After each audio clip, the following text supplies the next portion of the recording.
President Trump has backed off his threat to close the U.S. Mexico border, at least for now. His reversal came reportedly as a relief for his advisors who briefed the president on the economic effects it would have on both countries. The president will travel to the border town of Calexico, California later today. That's a 2-mile stretch of fencing that is there that was replaced last year. He's going to visit that. But the number of illegal border crossings reached nearly 100,000 last month. Homeland Security Secretary Kirstjen Nielsen says her department is experiencing a system-wide meltdown. Yesterday, she announced that 750 additional agents are being moved to help Border Patrol manage the influx of migrants. So let's bring in Leslie Sanchez and Dara Lind. Leslie is a CBS News contributor and Republican strategist, and Dara right there is a senior correspondent for Vox. Thank you so much for joining us, ladies. I think, part of the dilemma, I think, for us here talking about this is often the president sort of mixes in migrants seeking a respite here in the U.S., right, versus people crossing illegally who are also looking to escape dire conditions versus people crossing illegally who have criminal intent. He sort of puts them all in the same basket. Dara, is the Trump administration doing enough now to deal with the surge of migrants crossing the border outside of threats to close the border?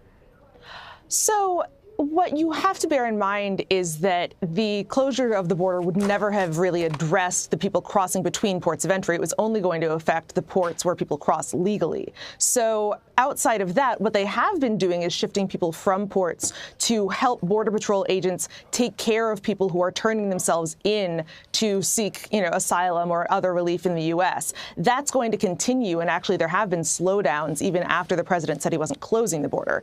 Beyond that, there really isn't a lot that they can do because, remember, many of these people are turning themselves into Border Patrol. This isn't a problem of people trying to sneak into the U.S. for the most part. So the administration's real problem is what it does with people once they're apprehended, how to care for them, whether it has to release them. It's trying to get Congress to change the conditions of that so that it can deport people more easily.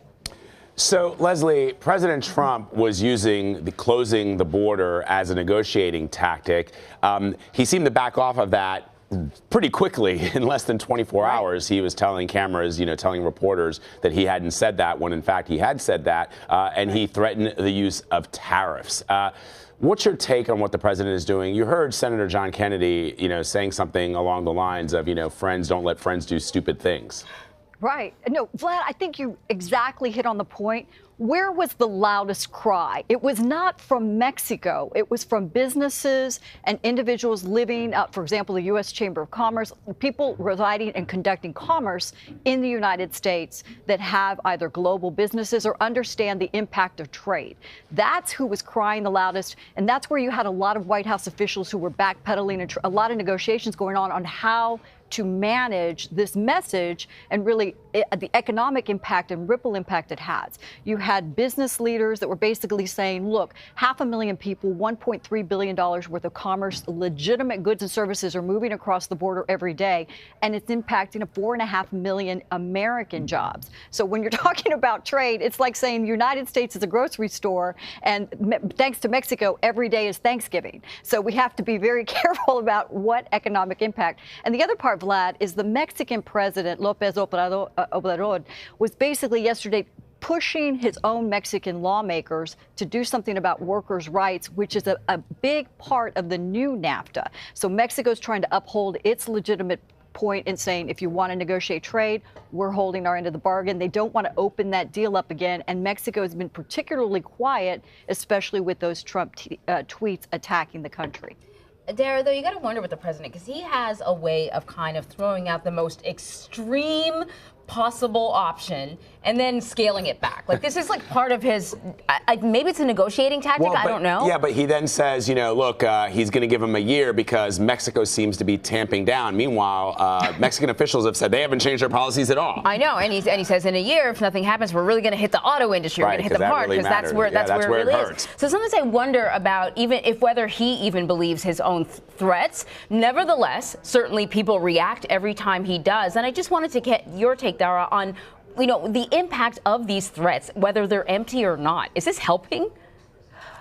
It absolutely is not. It's not helping border communities, to be sure, right? In addition to the continued slowdowns for people who are trying to commute into the U.S., who go to school in the U.S., they now have to deal with the concern of whether the president is actually going to follow through on that threat at a later point, because sometimes he does take things that have been empty threats in the past and put teeth to them, like his decision to rescind aid from Central American countries last week. Right. Or the Muslim ban with travel. It seems so extreme, and then suddenly one weekend it had been implemented. So right, absolutely. And then there are the things that the president doesn't seem to be aware of, but that really are changing. Like the U.S. is returning hundreds of Central Americans back to Mexico to wait for their court hearings, which is something that Mexico has been cooperating with, but that you never hear the president talk about. So there's this very wide array of things that they're doing, and the president's threats just kind of add another layer of uncertainty to that mix. Yeah, Leslie, closing the border obviously would hurt Americans as much as it would hurt Mexicans. It's interesting that the president is threatening tariffs, and officials in Mexico are saying, or sort of shrugging their shoulders, because tariffs aren't even part of this new NAFTA agreement that they're trying to get signed. It's not part of that. So as Anne-Marie is pointing out, are these just empty threats? And what is Mexico's, I guess more importantly, incentive to take action to prevent migration? They've recently said, look, they're going to try to make their border a little bit more orderly. This is the Mexican ambassador to the United States, Martha Barcena. But she also said migration will never stop. Right. No, the U.S. has basically been a valve for Central American countries and Mexico for over a century. That doesn't change. The question is it legitimate trade? And is it legitimate, like not human trafficking, for example, goods and services, individuals who are legitimately working in the United States? That's where the fault line is in the need for immigration reform. This has been a long conversation. So one is border security, adjusting our immigration system. The other is commerce and good, legitimate trade. And when you separate those, like Dara was talking about, they're two distinct different things. Mexico is working very hard to move forward with the new NAFTA and try to hold up their end of the bargain. But what have we done? We've moved resources, meaning customs. We're looking at having more judges to adjudicate some of these asylum hearings. Those are really positive steps forward, but there's a deficit in human capital, technical infrastructure, and those are very real concerns the president has tapped into. But the question is, has he politically won? Economically, business interests have really been concerned about his response about closing the border. But from a political perspective, if you look through the lens of 2020, the president is doing what he's consistently done, is said there's a problem here, he's putting attention on it. Whether it gets a resolution or it's just a talking point is really remains to be seen. Dara just talked about, Leslie, you just talked about, good aid. And one of the things that the president said that he wants to do is cut off aid to at least 3 Central American countries. Critics have said, well, if the problem is that their economy is falling apart and that's why people are fleeing, cutting off aid is only going to lead to a spike in illegal crossings. What's your take on that, Dara? It's always really hard to draw a direct line between aid and economic success and people coming, so I don't think we're really going to see this dramatic change. The exception to that might be El Salvador, which for whatever reason hasn't gotten the attention that Guatemala and Honduras have, despite having actually reduced immigration, partly because Trump administration officials have said they did put a lot of emphasis and investment there in the last few years. So that if that really was the direct result of U.S. aid, in theory, you could see a change there. But the other 2 countries are situations that are so complicated that it's not really clear what could be done one way or the other for the next few months to stem what really seems to be an unprecedented exodus. All right. Well, one thing I'll just ask you, Dara, because you did write a piece that the headline of your piece for Vox was "Foreign Aid to Central America is in limbo because officials are afraid of Trump." Explain that, unpack that for our audience briefly before we go.